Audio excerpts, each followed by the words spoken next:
ഞാനിന്ന് ലീവ് ആക്കാണ്. കണ്ണില് പിസർ വയ്ക്കണോന്നുണ്ട്. ഇന്നലെ കട്ട് ചെയ്തപ്പോഴേ. എന്നിട്ട് ഹോസ്പിറ്റലിൽ പോകണല്ലേ ഇപ്പൊ? ഞാൻ പോകണ്ടേ. വെയിലാണ്, ഭയങ്കര വെയിൽ. അപ്പൊ എങ്ങനെ പോവാ? അല്ല ജി ഒറ്റക്ക് പോകില്ല എന്നിട്ട്? അത് കുഴപ്പല്ലേ, ഞാൻ ഒറ്റക്ക് പോയിക്കോളാം. ഇജ്ജ് പണിക്ക് പോയിക്കോ. എന്നായിക്കോട്ടെ, ഞാനും മറ്റൊന്നും പോയിക്കോളാം കേട്ടോ. അല്ലെങ്കിലേ ഞാൻ പോകണില്ല, ഞാൻ ഒറ്റക്ക് പോവാ. അതുകൊണ്ട് ഏതായാലേ വണ്ടി ഓട്ടാൻ കച്ചൂര, ഞാൻ പോരാ.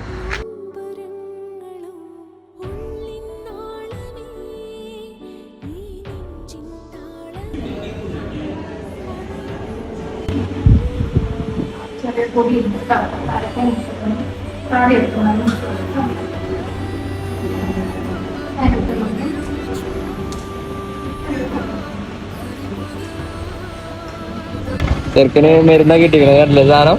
മരുന്ന് കിട്ടി. ടീച്ചർ എടുത്തല്ലേ കണ്ടെന്ന്? ശരിയായി. ശരിയായി, കുഴപ്പമില്ല. നീ തുള്ളി മരുന്ന് അടിച്ചോണ്ടാ കറക്റ്റ്.